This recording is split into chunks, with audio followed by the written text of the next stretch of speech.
오늘 하나님 말씀은 신약 성경 누가복음 제15장입니다. 누가복음 15장 11절부터 24절에 있는 말씀까지입니다. 제가 봉독에 올립니다. 또 이르시되 어떤 사람에게 두 아들이 있는데 그 둘째가 아버지에게 말하되 아버지여 재산 중에서 내게 돌아올 분깃을 내게 주소서 하는지라.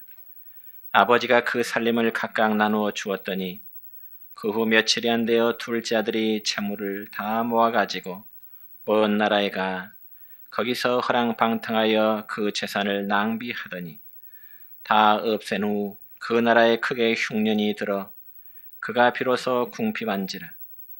가서 그 나라 백성 중 한 사람에게 붙여 사니 그가 그를 들러보내어 돼지를 치게 하였는데 그가 돼지 먹는 쥐업 열매로 배를 채우고자 하되 주는 자가 없는지라. 이에 스스로 돌이켜 이르되 내 아버지에게는 양식이 풍족한 품꾼이 얼마나 많은가. 나는 여기서 주려 죽는구나. 내가 일어나 아버지께 가서 이르기를 아버지 내가 하늘과 아버지께 죄를 지었사오니 지금부터는 아버지의 아들이라 일컬음을 감당하지 못하겠나이다. 나를 품꾼의 하나로 보소서 하리라 하고 이에 일어나서 아버지께로 돌아가니라. 아직도 거리가 먼데 아버지가 그를 보고 측은히 여겨 달려가 목을 안고 입을 맞추니 아들이 이르되 아버지 내가 하늘과 아버지께 죄를 지었사오니 지금부터는 아버지 아들이라 일컬음을 감당하지 못하겠나이다 하나. 아버지는 종들에게 이르되 제일 좋은 옷을 내어다가 입히고 손에 가락지를 끼우고 발에 신을 신기라.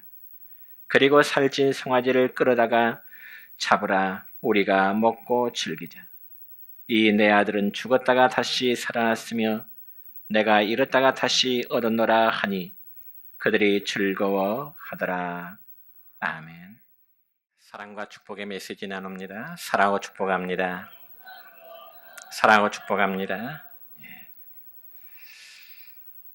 오늘 또 하나님께 예배드리는 우리의 믿음의 식구 여러분, 오늘 이 시간 본문 말씀을 통해서 행복의 조건이라는 제목으로 함께 은혜를 나누고자 합니다. 오늘 특별히 본문의 내용을 보면은 회개한 아들을 받아들이는 아버지의 사랑을 강조하는 면이 많습니다. 그렇지만 이 시간 저는 본문의 말씀을 좀 다른 각도에서 살피고자 하는데 바로 행복과 불행에 관한 문제입니다. 제가 이 시간 여러분에게 묻기를 여러분은 행복하십니까? 이렇게 묻는다면 여러분은 어떻게 답변하고 싶으십니까? 얼마 전에 본 교단의 신문을 보니까 어느 목사님의 글 중에 이런 내용의 글이 있었습니다. 우리나라의 재력가와 그리고 박사학위를 받은 지식인 100명에게 묻기를 당신은 행복하십니까? 라는 질문을 주었더니 87%가 아니요 라는 이제 대답을 했다는 그런 통계가 나왔습니다. 그리고 지금 현재의 삶에 만족하십니까? 라는 질문에도 역시 아니요, 나는 만족하지 않습니다. 라는 답변이 많이 나왔습니다. 그렇다면 여러분, 과연 재벌이 행복하지 않고 지식인이 행복하지 않다면 누가 행복하며 누가 만족을 누린다고 답할 수가 있겠습니까? 저와 여러분, 우리 모두는 다 행복을 원하고 있습니다. 그리고 오늘을 살아가면서 나는 불행해져야지 이렇게 생각하는 사람이 어디 있겠습니까? 모두가 다 행복을 꿈꾸고 행복의 파랑새를 쫓아가면서 살아가고 있습니다. 그리고 우리 하나님도 우리가 행복하게 웃으면서 하나님의 자녀로 복되게 살아가기를 하나님은 원하고 계십니다. 그렇다면 여러분은 행복하십니까? 솔직히 행복하다는 답변보다는 그렇지 않다고 대답하는 경우가 더 많을는지 모르겠습니다. 그러면 왜 이처럼 모든 사람들이 행복을 찾아 헤매는데도 행복하지 못하는 사람이 더 많을까요? 여러분, 솔직히 옛날보다 지금 이 시대에 살아가는 것이 얼마나 편리하고 얼마나 풍요롭습니까?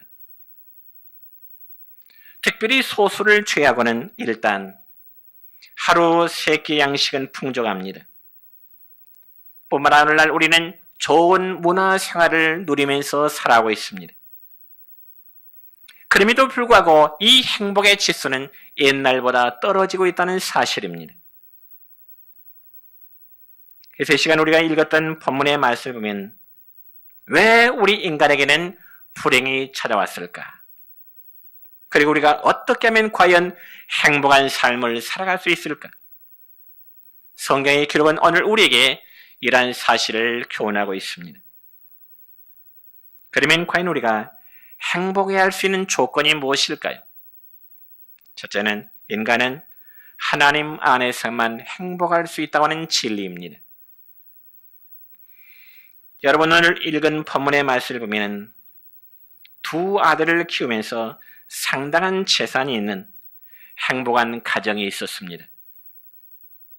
그런데 어느 날 둘째 아들이 아버지를 찾아와서 아버지에게 조르기를, 아버지, 장차 나에게 돌아올 유산을 지금 좀 돈으로 돌려주세요. 여러분, 그런데 자식이 부모의 상속을 받는 것은 일반적으로 유대인들의 문화에서는 부모가 돌아가시고 난 다음에 자연적으로 물려받게 되는 것입니다. 그럼에도 이 둘째 아들은 아버지가 엄연히 살아계심에도 불구하고 나중에 자기에게 돌아올 상속의 분깃을 미리 돈으로 달라고 요구하게 되는 것입니다. 여러분, 예수님 당시에 유대인들의 관례로는 큰아들에게는 전 재산의 2몫을 주게 되고요. 반면에 둘째 아들에게는 3분의 1을 상속받을 권리가 있었던 것입니다. 그러니까 이 둘째 아들은 아버지로부터 재산의 3분의 1의 재산을 상속받아 가지고 먼 나라로 떠나게 된 것입니다. 그러면서 이 둘째 아들은 아버지의 간섭에서 벗어나면 정말로 행복할 줄 알았습니다. 그래서 아버지로부터 물려받을 자신의 몫인 이 돈을 가지고 아마 먼 나라에 가서 여러 곳에 투자를 했을 것이고, 또한 새로운 친구들이 생기고 여자들이 몰려왔습니다. 그러니 마음껏 먹고 마시며 마음껏 입어봤습니다. 아마 정말 행복했을 것입니다.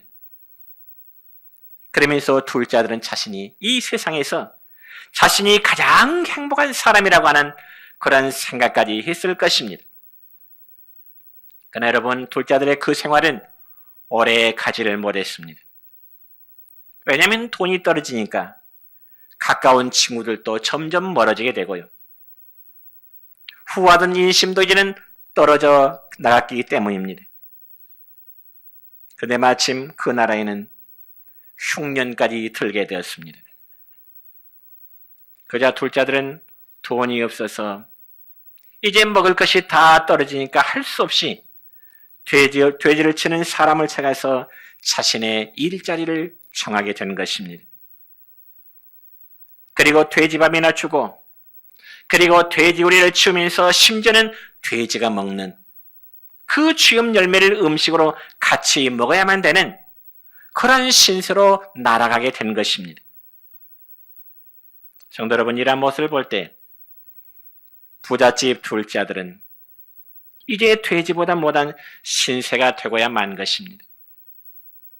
왜냐하면 여러분, 돼지가 쥐엄 열매로 이제 쥐엄 열매를 먹이로 먹는 것은 정말 당연한 것이지만은, 사람이 돼지의 먹이를 먹는다는 것은 어쩌면 돼지보다 더 못한 짓이 되기 때문에 그렇습니다.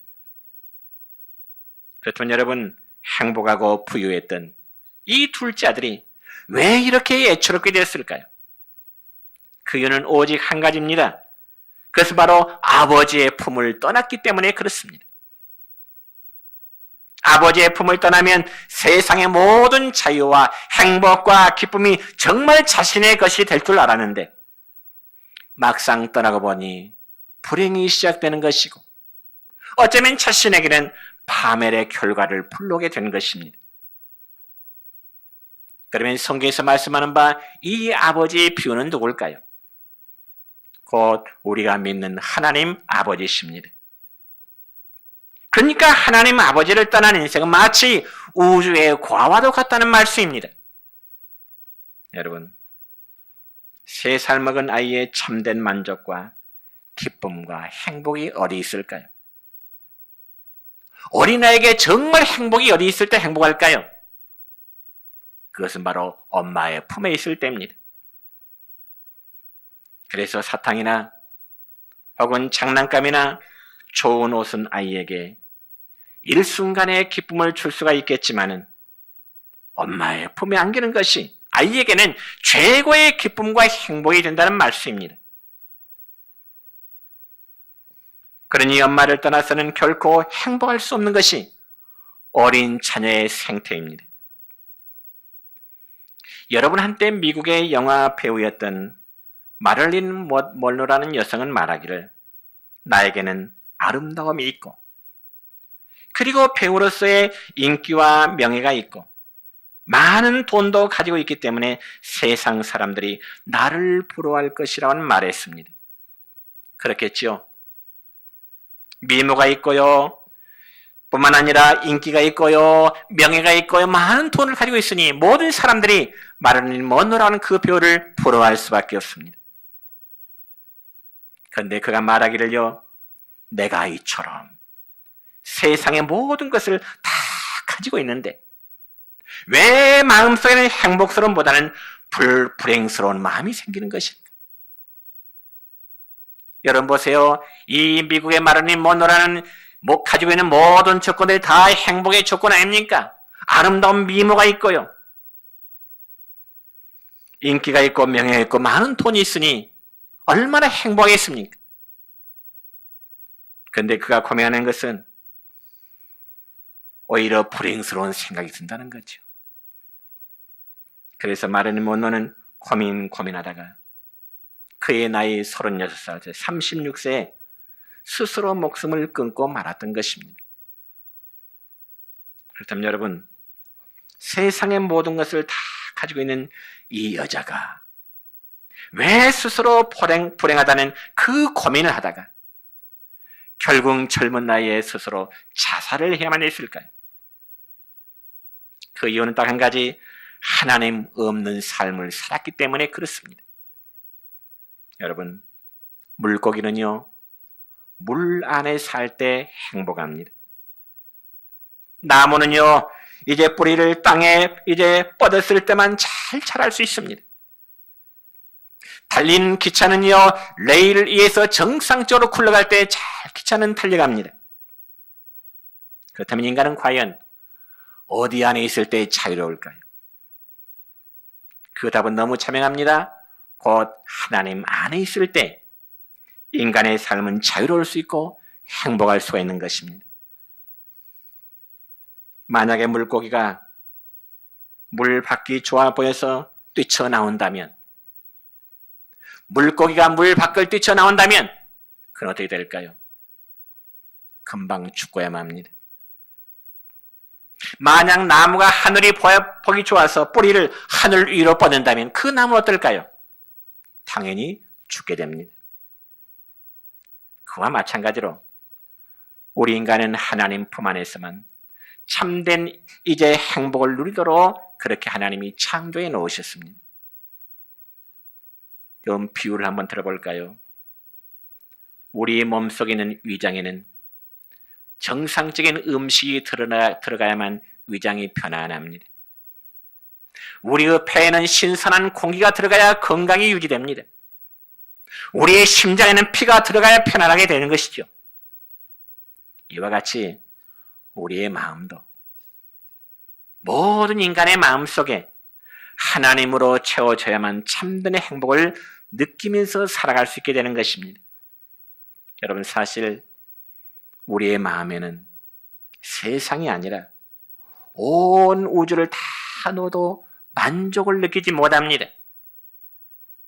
그렇지만 오직 한 가지 예수 그리스도 하나님으로만 그 빈자를 채워지게 된다면 정말 행복하고 그 속에서 만족을 누리게 될 줄로 믿습니다.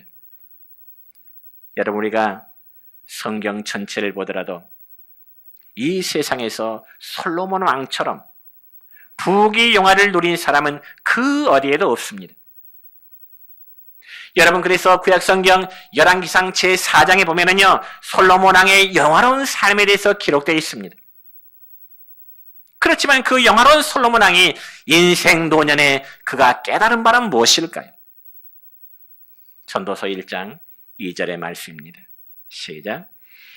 전도자가 이르되 헛되고 헛되니 모든 것이 헛되도다.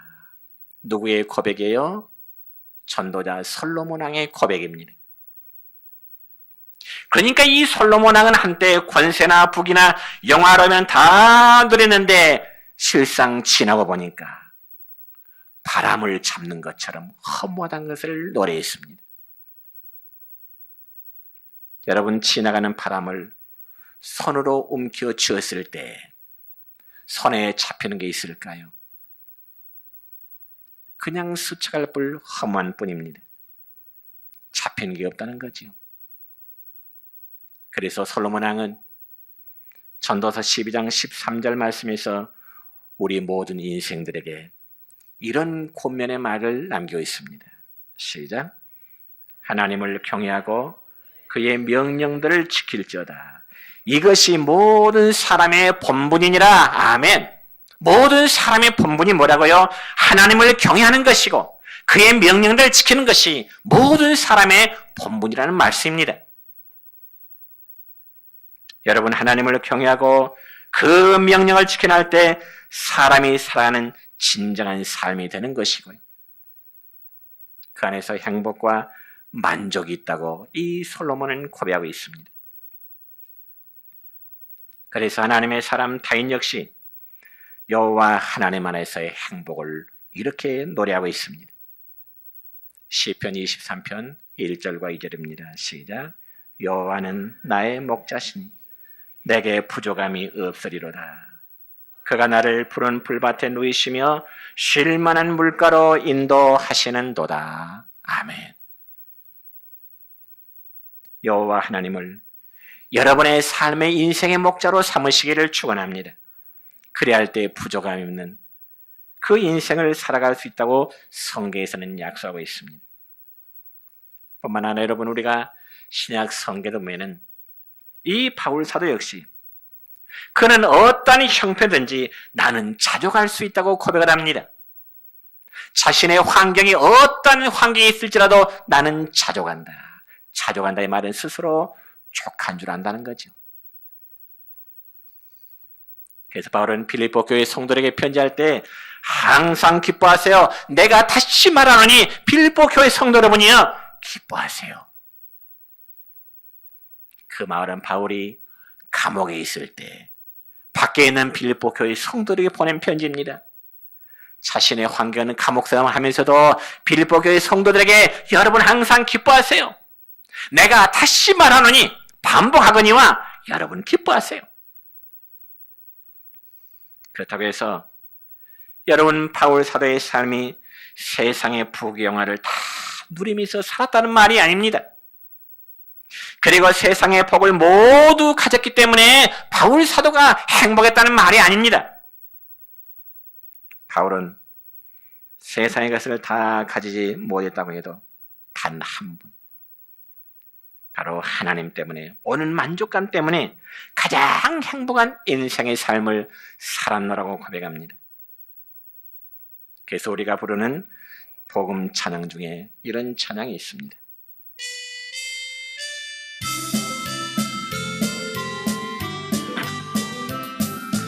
세상 사람 날 부러워 아니하여도 나도 역시 세상 사랑 부럽지 않네. 하나님의 크신 은혜 생각할 때에 할렐루야 찬송이 저절로 나네. 세상 사람 날 부러워 아니하여도 이 세상의 권세자들 날 부러워해. 성령 충만 받은 것을 생각할 때에 할렐루야 찬송이 저절로 나네. 세상 사람 날 부러워 아니하여도 나도 역시 부귀영화 부럽지 않네. 예수님의 신부 될 것 생각할 때에 할렐루야 찬송이 저절로 나네. 세상 사람 날 부러워 아니하여도 하늘나라 천군 천사 날 부러워해. 영원토록 누릴 영화 생각할 때에 할렐루야 찬송이 저절로 나네. 여러분, 우리가 하나님 안에 있을 때, 하나님을 믿을 때 이 찬송이 나의 찬송, 여러분의 찬송이 고백이 될 수 있기를 축원합니다. 그러나 본문에 기록된 이 둘째 아들은 아버지의 집을 떠나면서부터는 그에게 찾아오는 것은 행복이 아니라 바로 불행이었습니다.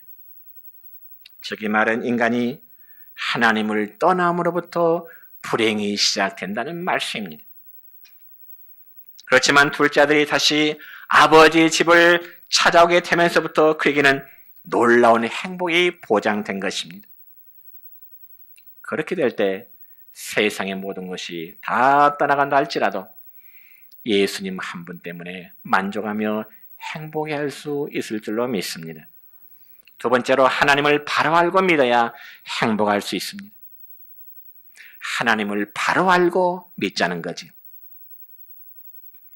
저는 오래전에 어떤 성도님으로부터 이런 질문을 받은 적이 있습니다. 목사님, 나는 하나님의 자녀이고 그리고 하나님 안에 있는데 왜 만족이 없을까요? 나는 교회를 오랫동안 다녔는데 왜 스스로 행복함을 느낄 수가 없을까요? 이런 질문을 들은 적이 있습니다. 그럼 왜 그럴까요? 저는 그분에게 이런 답변을 주었습니다. 그 이유는 바로 성도님이 큰아들처럼 살고 있기 때문입니다. 라는 이야기를 들었습니다. 이 성경을 읽어드리면서 성도님은 큰아들처럼 살고 있기 때문입니다. 여러분, 둘째 아들은 아버지의 품을 떠나서 불행한 삶을 살다가 깨닫고 돌아와서 그에게는 행복을 누리게 되었습니다. 그런데 큰아들은요, 아버지와 집에 함께 살고 있지만은 아버지가 과연 어떤 아버지인지를 잘 몰랐습니다. 그리고 아버지의 풍성한 사랑을 알지 못했기 때문에 큰아들은 행복한 삶을 느끼지 못했다는 말씀입니다. 물론 큰아들은 아버지와 함께 살면서 열심히 아버지를 섬겼습니다. 그리고 큰아들은 아버지의 뜻을 한 번도 거스른 적이 없습니다. 그런데 큰아들의 입에서 나오는 그 고백이 무엇인가요? 큰아들의 입에서 나오는 불평이 무엇인가요? 오늘 본문의 말씀으로 읽지 않았지만은 누가복음 15장 29절의 말씀을 보니까 이런 말씀이 기록됐네요. 시작. 아버지께 대답하여 이르되 내가 여러 해 아버지를 섬겨 명을 어김이 없거늘 내게는 염소 새끼라도 주어 나와 내 벗으로 즐기게 하신 일이 없더니. 아멘. 그러니까 큰아들은요, 아버지에게 불평하기를 아버지가 자기에게는 염소 새끼 한 마리 주지 않아서 친구들과 마음껏 이제 즐겨보지 못했노라고 아버지에게 불평하고 있습니다. 어쩌면 그날의 입장에서는 불평을 할 만할 것 같습니다. 왜냐하면 그의 말대로 아버지를 여러 해도 섬길 때 한 번도 아버지 뜻을 거스른 적이 없다고 말하잖아요. 참 효자 큰아들 같습니다. 아버지의 명을 어김없고 오랫동안 아버지를 섬기고 있은 효자 아닙니까? 그런데요, 그가 큰아들의 말에 아버지의 말씀은 어떤가요? 15장 31절 말씀은 이렇습니다. 시작. 아버지가 이르되 예, 너는 항상 나와 함께 있으니 내 것이 다 네 것이로되. 그러니까 아버지의 이 말씀은 그나들아 내 것이 다 너의 것이다. 내 것이 내 것이 아니라 내 것이 바로 너의 것이다. 그런데 이 못난 아들은 큰아들은 부자 있는 아버지의 것을 하나도 누리지 못하면서 살아왔다는 것입니다. 이와 마찬가지로 지금 하나님을 믿고 있는 우리들도 큰아들과 같은 불평스러운 고백을, 어리석은 큰아들과 같은 불평스러움을 얼마든지 토로할 수 있을 것입니다. 한번 적용해 볼까요? 나는 지금껏 신앙생활하면서 주일도 빠지지 않고 11조도 제대로 하면서 나름대로 하나님을 잘 섬겼는데 왜 다른 사람인 하나님이 복을 주시는 것 같은데 왜 하나님은 나에게 복을 주시지 않습니까? 마치 큰아들의 불평처럼 왜 염소 새끼 한 마리 내게 주지 않습니까? 하나님 왜 내 기도는 들어주지 않으십니까? 왜 하나님 왜 나에게는 건강 주지 않습니까? 왜 하나님 내가 이 세상에 이렇게 힘들게 살아야 됩니까? 이렇게 우리가 불평하며 때로는 원망할 수 있을 것입니다. 그러나 여러분, 저와 여러분이 믿는 우리의 아버지 하나님은 그분이 어떤 분이실까요? 그분은 전능하신 하나님이십니다. 그분은 영원하신 하나님이십니다. 그분은 거룩하신 하나님이시고요. 그분은 공의로우신 하나님이시고요. 그분은 사랑의 하나님이시고요. 그분은 진실하신 하나님이십니다. 그러니 부족할 게 뭐가 있겠습니까? 여러분 구약성경 사무엘상 2장 6절의 말씀을 보면은 한나라는 여성의 고백 중에 이런 고백이 있습니다. 시작. 여호와는 죽이기도 하시고 살리기도 하시며 수월에 내리기도 하시고 거기에서 올리기도 하시는도다. 여호와는 가난하기도 하시고 부하기도 하시며 낮추기도 하시고 높이기도 하시는도다. 믿으십니까? 하나님은요, 우리의 삶을 낮추시기도 하시고 높이시기도 하십니다. 하나님 우리의 삶을 가난하게 하시다가 때로는 부유하기도 하시는 분이라고 고백하고 있습니다. 그러니까 우리가 믿는 하나님은 모든 것을 가능케 하시는 하나님이심을 믿으시기를 축원합니다. 그리고 이 하나님이 저와 여러분의 아버지심을 확신하시기 바랍니다. 이렇게 위대하신 하나님의 자녀인 내가 이렇게 풍요로운 아버지 앞에 큰아들은 염소 새끼 하나도 못 얻어먹었다고 불평을 한다면 얼마나 비참한 불평, 얼마나 비참한 고백을 하고 있겠습니까? 내 것이다, 네 것이니 다 가져가라, 그런 뜻이 아니겠습니까? 아버지는 큰아들에게 말씀하십니다. 큰아들아, 내 것이 다 너의 것이니 이제는 누려라, 가져가라. 그러면 여러분, 누리지 못한 것은 아버지의 책임이 아니고 자식인 우리의 책임인 것입니다. 그럼 우리는 아버지 대신 하나님께서 준비해 놓으신 그 복을 누리면 되는 것입니다. 비유를 들자면 오늘 아침에 우리 여성도들 즉 주부님들은 가족들 위해서 밥상을 준비하셨을 것입니다. 주부들이 정성껏 아침에 밥상을 준비했다면 가족들은 어떨까요? 그 음식을 맛있게 먹어야 배부름이 있을 게 아니겠습니까? 그럼에도 먹지 않고 배고프다고 아우성을 친다면 얼마나 어리석은 모습입니까? 그러므로 우리는 하나님께서 준비해 놓으신 그 복을 찾아 누리라고 성경은 말씀하십니다.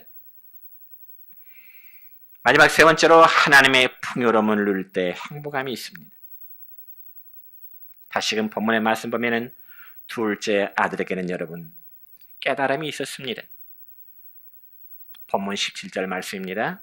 시작. 이에 스스로 돌이켜 이르되 내 아버지에게는 양식이 풍족한 품꾼이 얼마나 많은가. 나는 여기서 추려 죽는구나. 여러분 이 말씀의 깨달음이 무엇인가요? 이 17절의 말씀을 보면 우리에게 깨달은 교훈이 무엇인가요? 한마디로 요약하자면 아버지를 떠나면 배고파 죽는다는 깨달음입니다. 아버지의 집을 떠나면 행복하고 자유로울 것 같았는데 막상 떠나고 보니까 배고픔이 있고 죽음의 순간이 엄습이 온다는 것입니다. 이와 마찬가지로 하나님을 떠나면 인생이 망가지기 시작합니다. 아버지 집에는 품꾼도 풍족하고 건강하고 행복하고 거기는 기쁨이 충만한데 아들인 자신은 배고파 죽겠다는 것입니다. 왜요? 아버지를 떠나고 집을 떠나고 보니까 그들은 비참한 결과입니다. 하나님을 떠나고 교회를 떠나니까 자유로운 것 같고 행복한 것 같지만은 결코 자유와 행복이 아니라는 것입니다. 하나님을 떠나는 인생, 교회를 떠나는 삶은 행복이 아니라 비참의 결과를 맞게 될 것입니다. 여러분, 사랑하는 성도 여러분이요, 하나님 아버지의 풍성함을 믿고 기대하고 바랄 수 있기를 바랍니다. 하나님 아버지는 기다리고 계십니다. 그리고 우리에게 무엇인가를 주시기 위해서 기다리고 계십니다.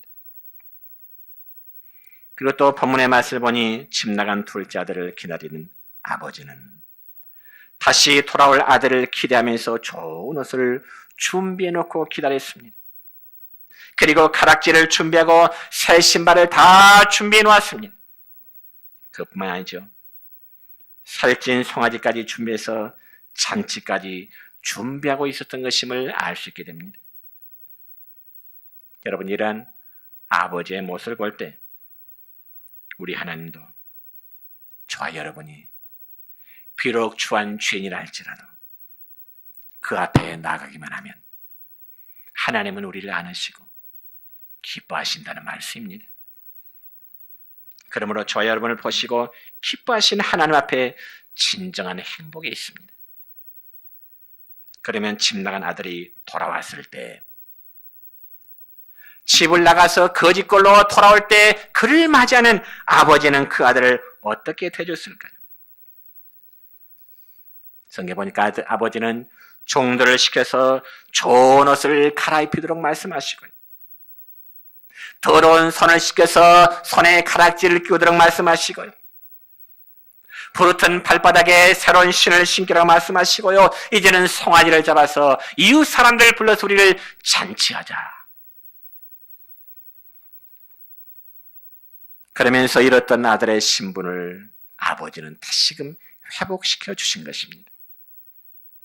사랑하는 성도 여러분이요, 우리 모두가 하나님 앞에 나오면은 이런 행복을 누릴 수 있게 되는 것입니다. 그래서 나는 행복합니다. 나는 지금 이 모습 이대로 행복합니다. 하나님 나라에서 누릴 그 영광을 바라보고 이 땅의 모든 것을 다 가지고 모였다 할지라도, 물질, 명예, 그 어떤 것을 가지고 모였다 할지라도 나는 행복합니다. 따라합시다. 나는 행복합니다. 나는 지금 이 모습 이대로 행복합니다. 이렇게 고백할 수 있는 여러분 되시기를 주님의 이름으로 축원합니다.